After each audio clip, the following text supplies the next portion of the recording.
For our project, we'll make an experiment about 3 species of bird on a distant planet.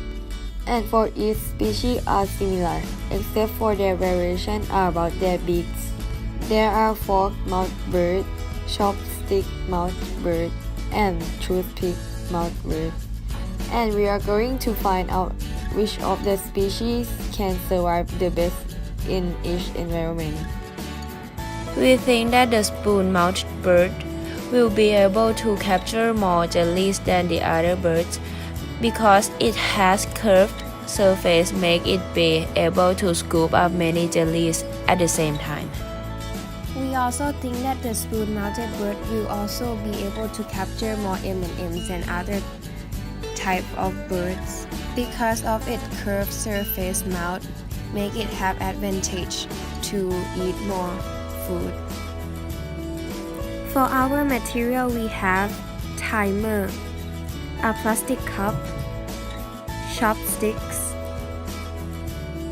a toothpick, a fork, a spoon, M&M's candies, and jellies. For our procedure, first, we put the candies into the plate. Then, we time each time 15 seconds to put the candies into the plastic cup with different material.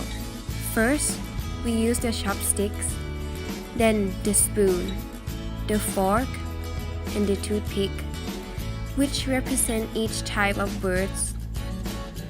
Then, we counted the number of candies that we put into the cup and record the data. Then we repeat these steps again, but this time for the jellies.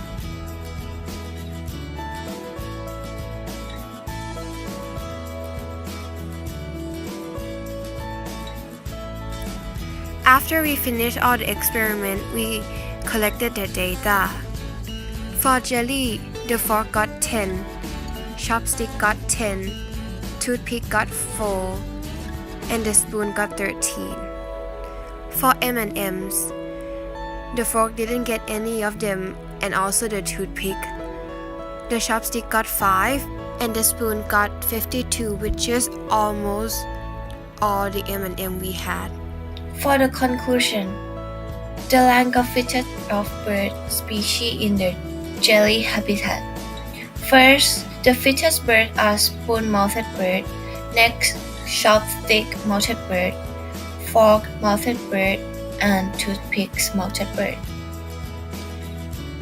In an M&M habitat, the fittest birds are spoon-mouthed bird, chopstick-mouthed bird, fork-mouthed bird, and toothpick-mouthed bird.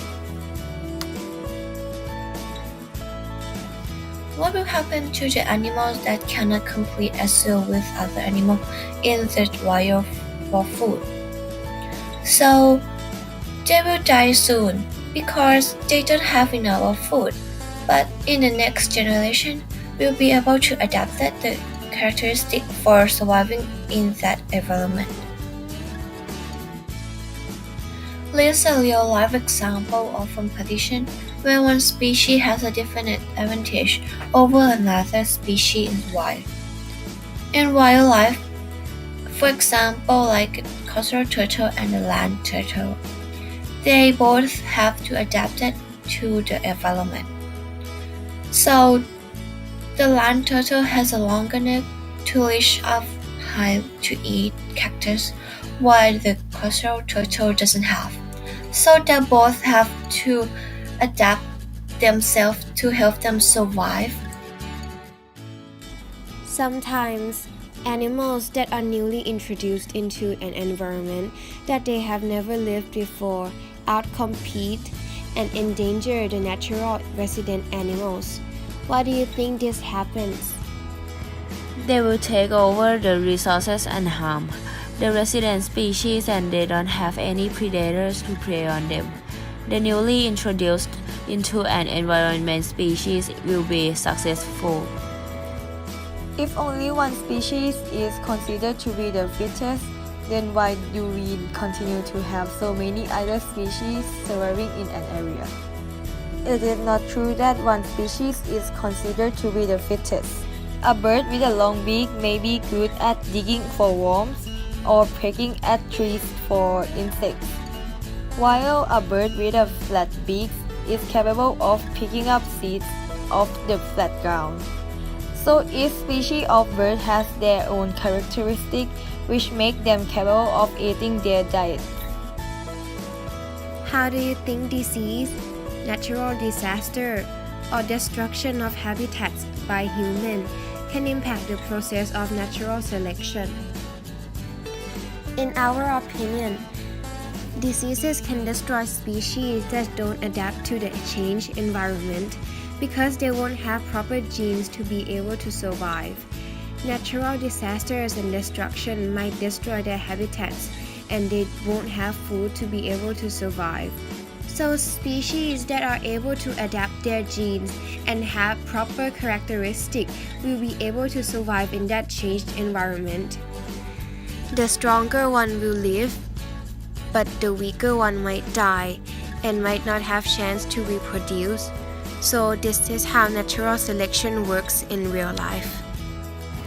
In this experiment, we have learned about 4 species of bird: fork, chopsticks, toothpick, spoon, and which type of bird can survive the best in each habitat and which characteristic suits them for each habitat they live in. Therefore, after doing this project, we are able to understand more about how animals adapt in their environment to help them survive and having a better characteristic to be passed on to their next generation. Also, this experiment were fun and help us to understand more about this topic for our exam.